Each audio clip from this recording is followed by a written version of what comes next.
Welcome to Game Woven, a collaborative storytelling collective building a world one game at a time. This week, we will be playing Kingdom by Ben Robbins. If you like what we do here and want to get involved, follow us on Twitter at GameWoven, where you can join our Discord, and check out our Patreon at patreon.com/GameWoven.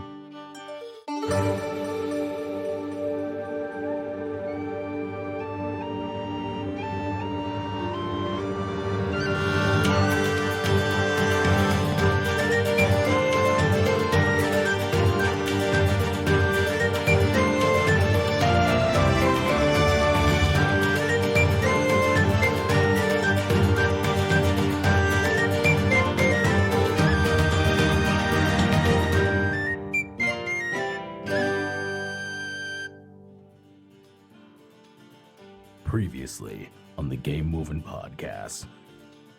With Irene recognized as War Master in efforts to resist the Undying Empire, the attention of Shadal's corridor turned towards Ernette. Will the kingdom prioritize liberating Ernette, or will it be sacrificed to deny its resources to the Undying Empire? To further complicate matters, Tristan revealed his next foresight, telling Irene that she had the opportunity to turn Blythe, Ernette's erstwhile queen, into a tenuous ally rather than a volatile liability. Over Henbit's objections, Irene began drafting overtures of friendship to be delivered to the secret base atop an albino hermit crab. Meanwhile, Baron Jack traveled to the Leviathan for a few important meetings. The last meeting ended with a horrific pun. We hope the next does not inflict a similarly terrible fate. Are we just having the Circum Currae interaction happen off screen? Oh, I figured that would just be later? Do you want to flavor that? I mean, do you want to have that chat? What are you hoping to accomplish with that scene? I mean, it wasn't something that was going to necessarily be super narrative. It was going to be more a character building thing for Jack, so it doesn't need to really happen on screen. Oh, let's just do it. Yeah. We haven't gotten much from Jack, so fuck it. After the fun guy comment, Admiral Jack will point and make sure he has the right dock, and then just, you no longer exist to me. You could follow Jack if you wanted. He wouldn't notice. He's done speaking to you. So you can tell me what Hob does about it, but yeah, that's where we're at right now. I think just follows at a safe distance, but that's fine. Laughs at his own joke. Hobbs is precious. Lina's also following at a distance. She's just like, dude, meeting with Circum. We need to know how this goes. So, the ship that pulls up is... What does a caravel ship look like? 1 second here. You know what? Nope, not gonna do that. We're not gonna get bogged down in nautical terms and types of ships. It's a fancy looking ship. It's black, it's got triangular sails, it's all very angular, very smoothly glides into the dock and stops, and I don't think it even gets tied down. I think just like a plank falls with a heavy thud, and then Circum walks down. I don't know why I imagined this, but when you said doesn't get tied down, I just imagined a chain of vampire thralls just grabbing onto the dock. And then Circum Currae walks down to get onto the It's so unnecessary, but it's for some reason the first thing I imagined. This is much better, yeah. So it's like a bunch of people kind of linking arms together, and instead of ropes, they're holding the boat to the dock bodily. And Circum is carried, lifted over the side, and placed on the dock. Fucking vampires. This motherfucker. Proctum Principium. We'll have to have a second meeting. There's a local invention called rope, which I believe you might enjoy a demonstration of. I'm aware of ropes and its uses, and I have been known to enjoy a demonstration from time to time. Perhaps I can show you. Guys, Faye's in here. We don't have to go full horny. Well, and I will step forward and make an offer of a handshake, as in like a greeting. Circum muscles you, just like grabs your hand and gives you. The grip is very just on the verge of being painful, and you know that this isn't all the juice he's got. For sure. Admiral Jack doesn't even try to do that, just applies a like polite amount of pressure back and just doesn't give any sign of like wincing. Admiral Jack, I presume. Exactly. Had currently of the Stormtooth baronies and figured such a meeting was long overdue. Yes. I presume that you received our offer? I did. It was interesting. The kind of offer that I would hope when you go to negotiate with someone, you give them something unreasonable so that you may seem like you are reasonable when you give them their real offer. Right. Well, it seems to have won you your freedom. So, congratulations. You are now a sovereign state. Perhaps the next time our offer will be not necessarily increased latitude, but who knows? Perhaps we will not destroy you utterly. When you say we, what do you mean? Who do you speak for, Proctum Principium? Proctor Principium Legis, the rule of law. I proctor it. And that is what I speak for. The word of the law. The glory of the Undying Emperor, whom we serve. Whom you ought to serve. Who is your rightful master? He, actually, right now, it is my rightful master. As you are, I'm sure, aware. And perhaps someday you will accept the peace of everlasting life. Pax Vitae Infinitum. Oh no. You see, we actually have a lot more in common. Aging is a part of the natural process, and I, for reasons of my own, I can't be a part of that anymore. So I don't need your axe to enjoy that particular curse. A shame. I think you might have made a good count. And that's what people with the books are for. So, why have you brought me here? To be entirely honest, I wanted to get a measure of you. You speak for the letter of the law, and I can understand that, but I don't see a count or a legion or your emperor here. So, sounds like you only really speak for yourself and Ernette right now. Do you, as a rule, deny the existence of things you can't see? What is this? What is this derrick built on? I wonder. Something which, in this exact moment, poses as much threat to me as your emperor.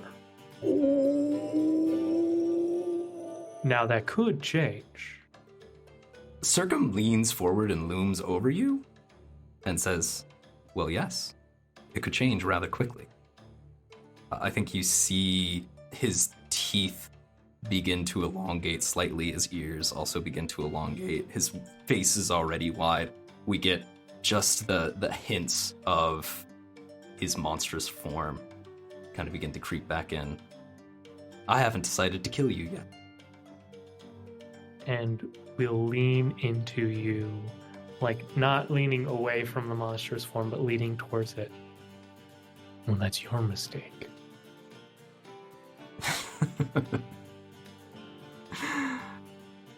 You know, Baron Jack, you may make a good count yet. And I think Circum turns and he goes back to his ship. And Jack does the same.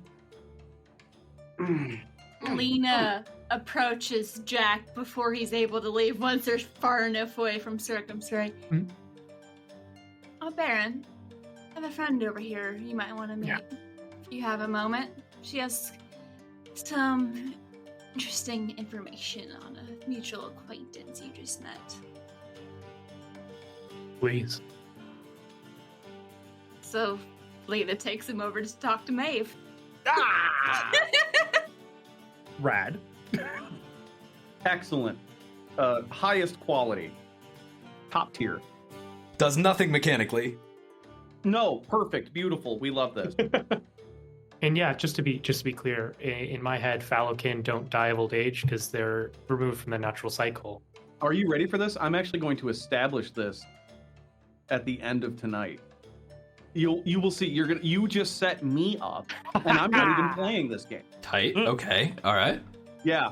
So you agree with what I was going to establish in canon before I established it in canon. That's game woven, baby. Game woven, That's game woven, baby. We have one brain. No, we have two brain cells between one of this. One of them is mine because I'm the editor. The other. Hey, no, look. Quote a friend of mine. We have brain cells. They're just allergic to each other. Oh, I like that. I'm stealing that from your friend. All right, Incredible. Dad. Let's go.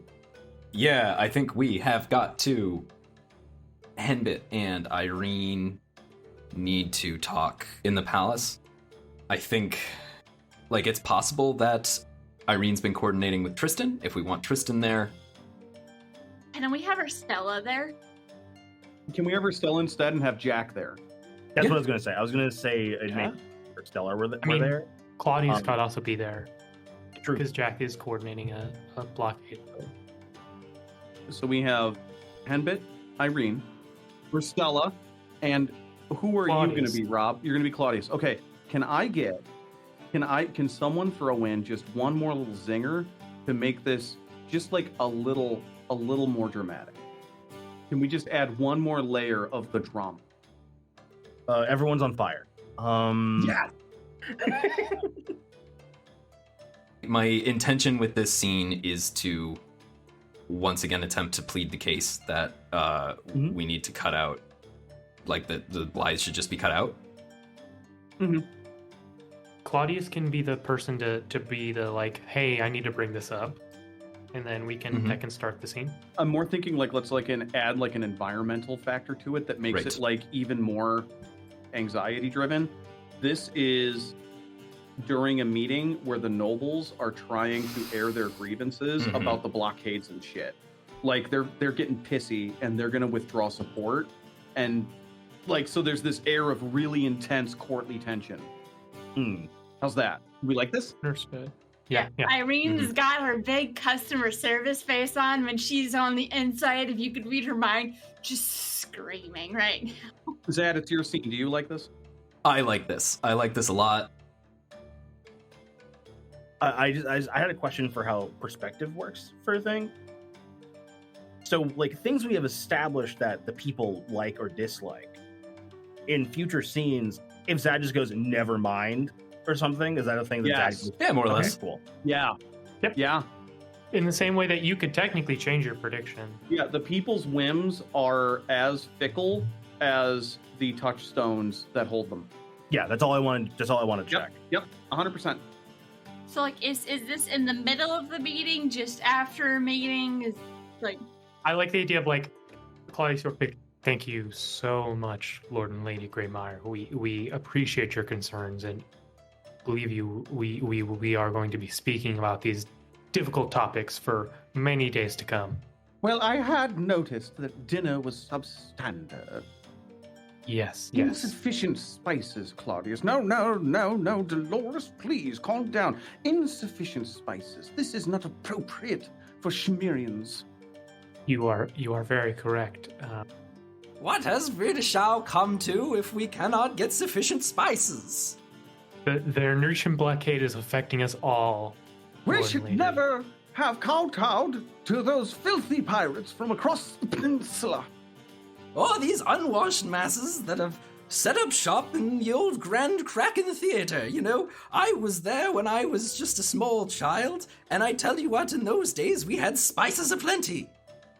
And we had the finest of shows, you understand? We had the most raucous affairs. The I look finest forward and to the most hearing about raucous. them. Jeez. and then, like, slowly guide them out of the room so the other three can talk. A witch ate my dog. A witch, she ate it. I didn't see her do it, but my dog is gone and I know a witch ate her. Your dog just went to your neighbor's house again. Ate her! Let's check your neighbor's house, please. We don't talk to them. We don't talk to them. They're red cloaks. We don't talk to red cloaks. Not for generations. Not just red cloaks, they're very well-fed red cloaks, too. Perhaps if it wasn't the witches, it was these darn red cloaks that have beaten the dog. I think perhaps. Just a tiny bit of magic under the table to get the door shut faster. But say, Whenever you shut the door, Urstella is standing behind them, just like, I used to be like that? Yes. Huh. Not quite that bad, but you had your moments. Well, to be fair, like, half of it was a ploy, but, like, still. Oh, I know. I still had to listen to it, though. We gotta talk about Blythe. I know. Question for Lex, just because Blythe was mostly your character. Hmm? Do you think Blythe just responded to Irene's, like, trying to reach out and befriend at all? She probably responded with, like, I'm busy, but if you come here, then If sure. I see ya, I'll see ya. Yeah, probably something along those I'll lines. see like, you when I see you. Like, I'm trying to kill vampires, dog. So I guess real quick, let's establish it. So is that where Irene is basically gonna leave it? Like, just letters? Like, For the moment, that's where it is. She's debating, like, how to go about it next. It's like, maybe... This might be a crazy idea. Henbit, do you think she could possibly be convinced to join forces with Jack to at least have backup on the field or something like that? Get a direction? So it's not just chaos or... Your Majesty, if I may interject, the question I really had was, we have to decide, because with the blockade currently going on internet, there is the option of either enlisting Blythe, which implies that they will be part of Ernet in the future, or not. She looks to Urstella, who she is requested to have people go spy on Blythe.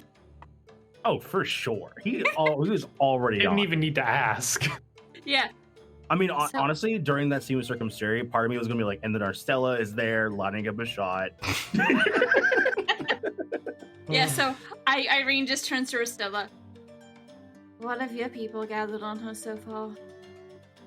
So I've never had the pleasure of meeting Blythe in person. I'm very glad. She's very devoted to freeing her country through just violence. He's devoted to violence, and right now that happens to be freeing Ernet Yes, as a Ernetti myself. but from what I've heard, she's good at it. Claudius nods. She's one of the few people that we know of who have just straight up killed a vampire in combat. True, and while she's dangerous, I don't exactly trust her. You know, they say about keep your friends close, enemies close. I'd rather have her on our side than in the middle or against us. I don't think she would join the Empire, but you never know. Look, from what I can gather, Erned, they just like power over there. They'll follow who has power. So if that's Blythe, then it's Blythe. And I think it's easier to have someone for them to follow and then have them follow us. Are there any other options aside from Blythe, perhaps? Any other people that are rallying to? I have following one strange fellow who's been running around meeting all sorts of people. Is it the Death Future kid?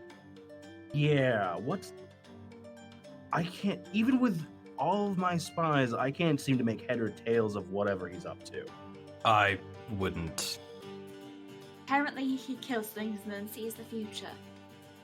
Huh. We have seen him just killing things more than once, and then he just runs off somewhere. Yeah. So Yeah, no, I've had Zach keeping an eye on him for a bit while I was trying to figure out what the hell was going on with that kid. Zach is my Luna. If you...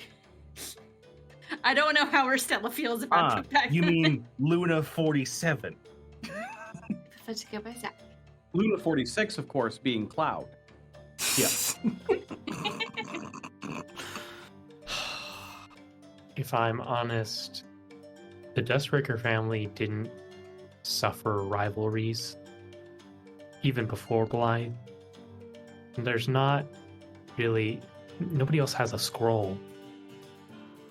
If we're looking for a historical precedent, then Blythe is kind of our only option, other than raising up someone new, which is an option. It just has its own complications. I mean, I don't know, a ruler that can see the future doesn't seem that a bad idea. Seems convenient for sure. Tristan's a child. Yeah, there's that though. Having all that pressure thrust on you when you're just in your 20s is a nightmare. Irene just gives that smile that says, I'm in hell right now. He's also high-strung, difficult, flighty, but reliable in his own way. I'm just throwing out names. I'm not married yet. Oh, no. Ultimately, the things that he said have come to pass. At every opportunity, everything. And calamity follows those who fail to heed an oracle. He is how I found out I'm allergic to shellfish. That's a bad one to get sprung on you. Side thing, is that a thing that actually happened and I don't remember? Or I just poke it on my head. Because Tristan would just go up to a person and be like, don't eat shellfish, you're allergic. because I would believe that would be something I would say then forget about. Brain cell. Irene, he said a few things. He said, when we first met, that if I didn't support you, if you didn't have good people around you, that things would go bad quickly.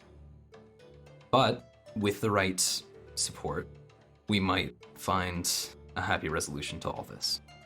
And as hard as I've tried to find my own way, you frustrate those attempts by being somebody who is genuinely capable of accomplishing good. He's also said that if certain conditions were to be met, Blythe and my cousin could be good people. People that are worthy of our trust, of surrounding yourself with. I'm not happy about this, but we would be fools to disregard what Tristan is saying. We cannot just ignore him. And you need my support, and I think that you need to go to her. I would much rather go and kill her myself. She's vile. I have seen her commit atrocities and do horrible things, bending people to her will in ways that you cannot imagine. I've seen it too. It's one of the times when you all got close. Well, at the end of the day, she might be the best option we have. And she's not coming here, and she's going to remain a terrible ally that we do not want. Unless something changes. We have steady hands. The Coven of Covens is doing good work, shoring up support. Claudius, for his part, within the Ramses family, God love you, you're doing your best. It's the only thing that's keeping those bastards from killing us all. And thank you for your service. We have support here. Leon's updated his will. It might be time for you to finally make that trip that we tried to make so long ago. God, I hope it goes better than it did the last time. Your Highness, while I do not count myself among your nobles anymore, I will still always see myself as Shamiran first. I just want to remind you that while I disagree with how you might be doing things, we still support you because you support us. When you leave, we will do our best to keep things intact while you're away. No covert overthrowing of the nobility, I promise. Hey, and you just said that in the presence of someone who's learning Ramses magic, so keeping an eye on you. I recognize this.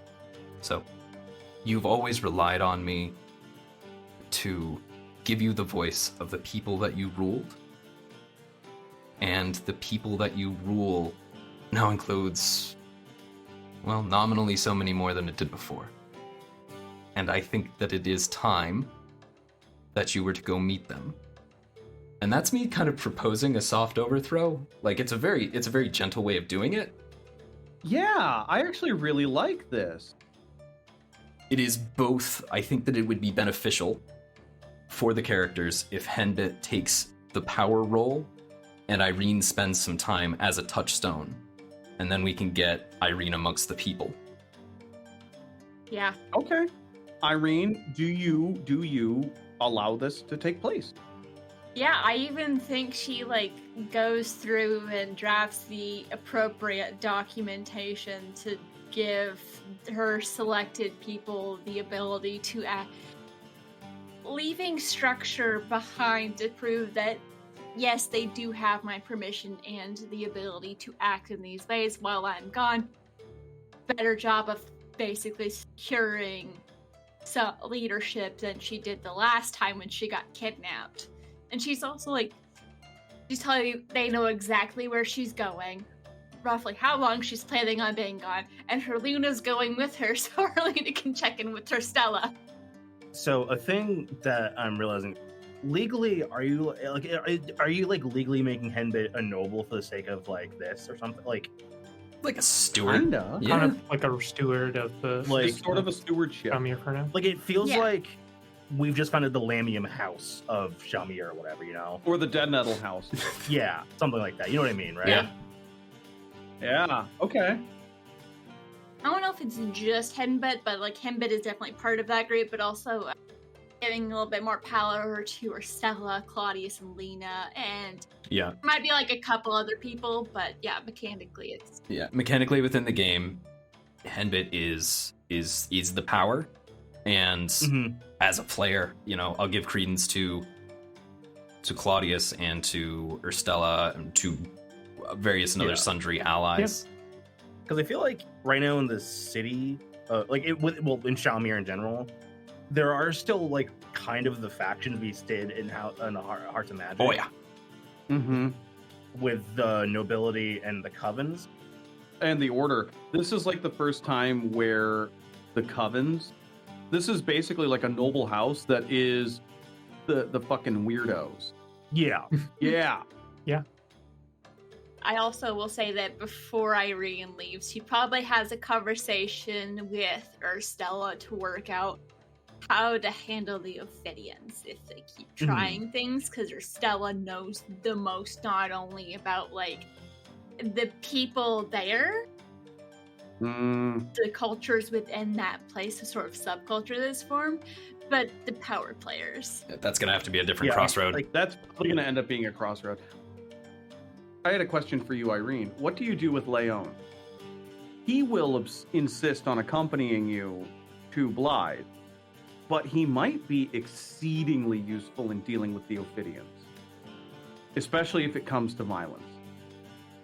She will take like a couple guards with her, some people to protect her, but I believe her responses to Leon is, I need you here, making sure there's something left for me to come back to. And I will come back, I promise. Well, my lady, I would never disagree with you. Sure you would, but that's okay. Never in my life. Oh, you just did.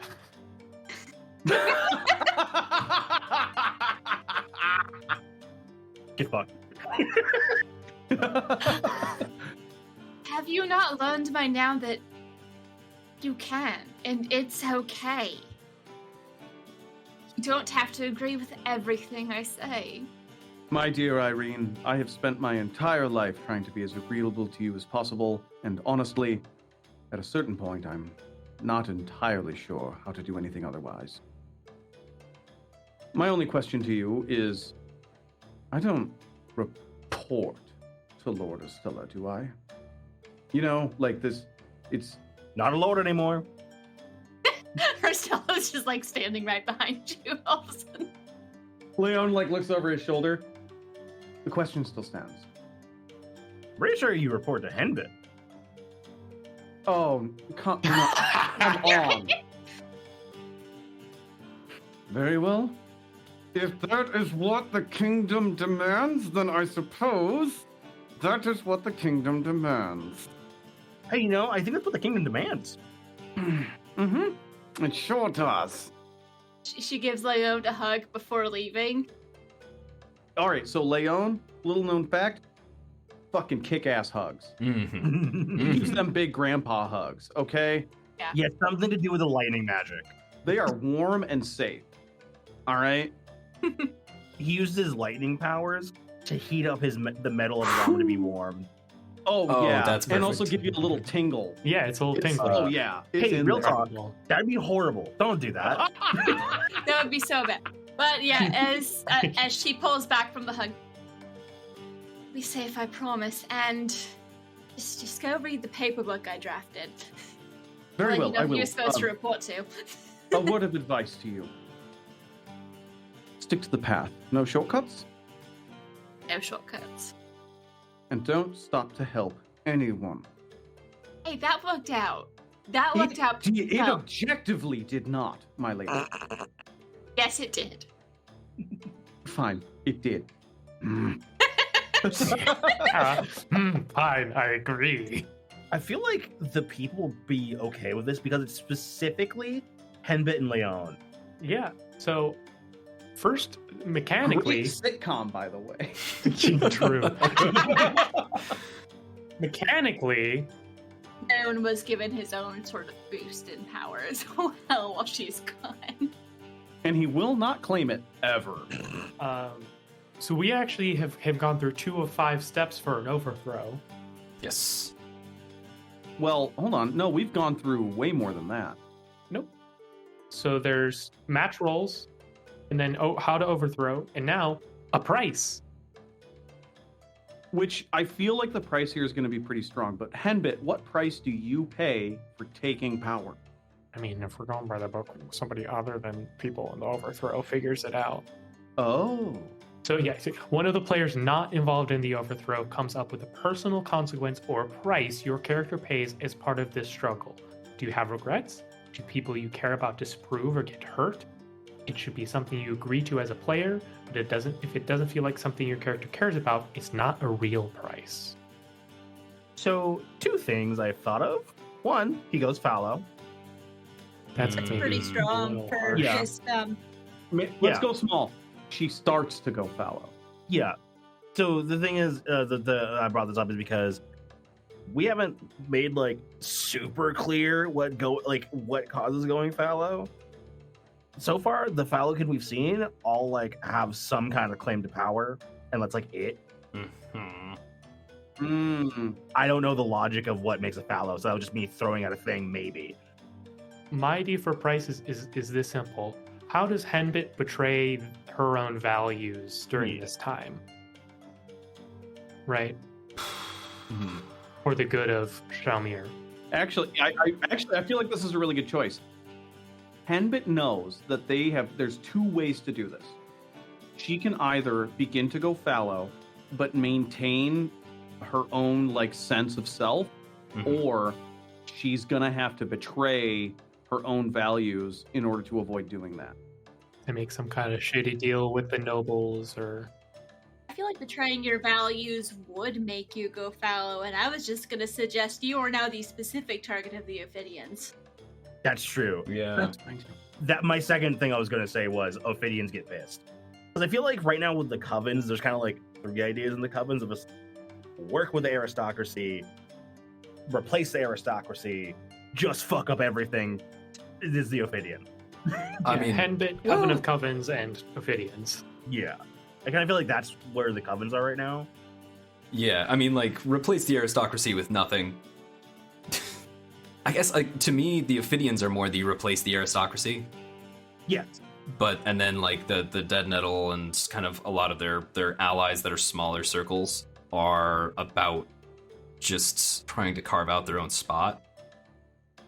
To be clear, Urstella is more about like setting up a democracy type deal, so the coven have a voice. That is ultimately the compromise. That'll probably be where you land, but this is about you.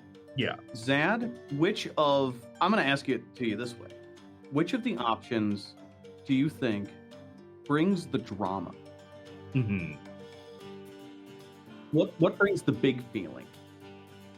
Sacrifice your ideals and start to become fallow, or do you become a specific target and like a more focused target of the Ophidians? He comes into it with a real sense of like, okay, well, in the days following Irene leaving, Henbit's like, okay, we're not going to use the aristocracy for anything.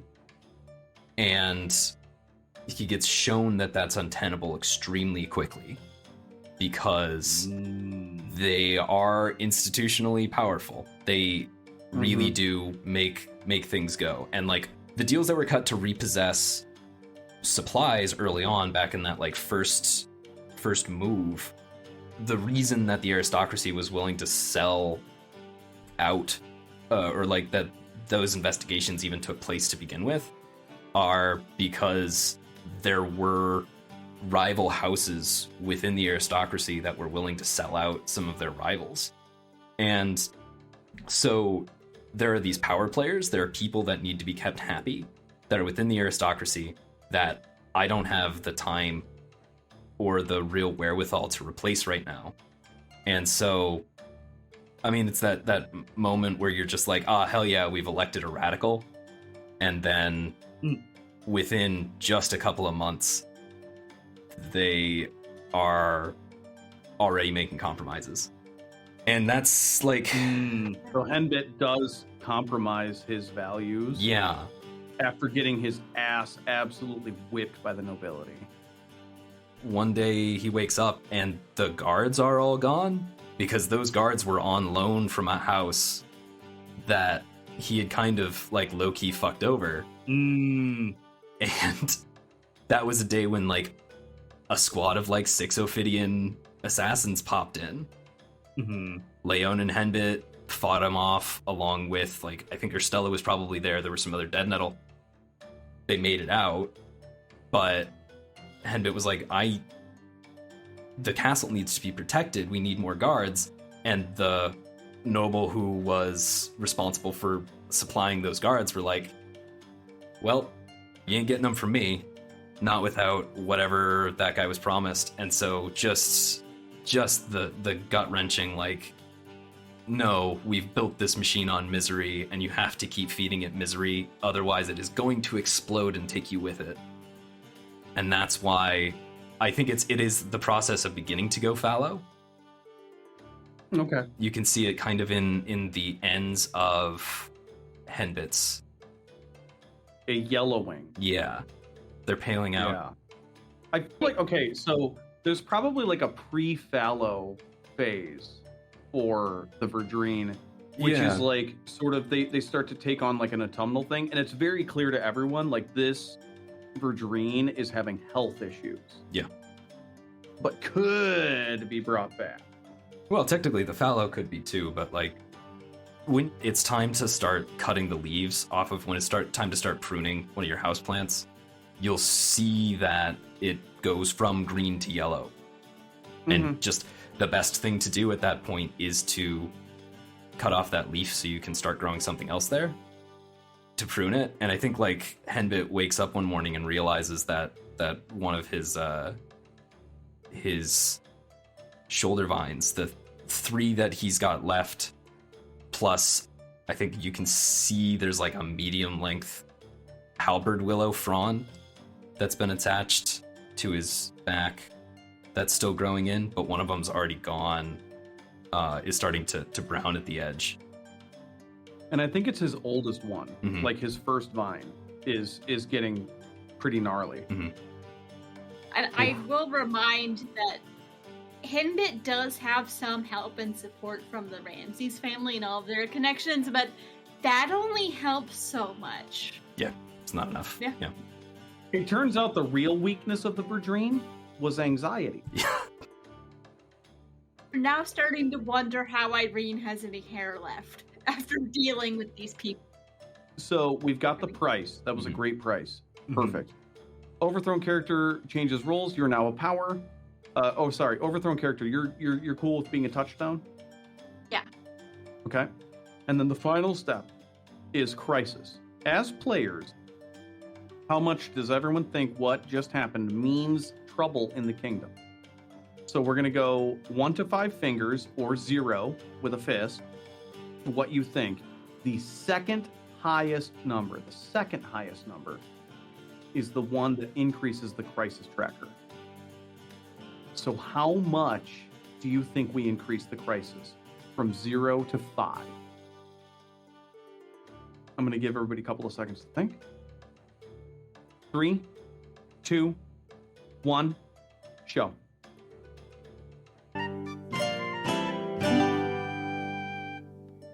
Thank you for listening to Game Woven. Please give us a follow on Twitter at GameWoven, join the Discord, support us on Patreon, and consider leaving us a review on Apple, Spotify, or whatever host you normally use. This week's episode featured me, TT Benjamin at TTBenjamin1 on Twitter, Lex at call_me_they on Twitter, Brianna at Brianna Jeans on Twitter, Zad at ZadKaleGreen on Twitter, and Rob at Rob B. Rolling on Twitter.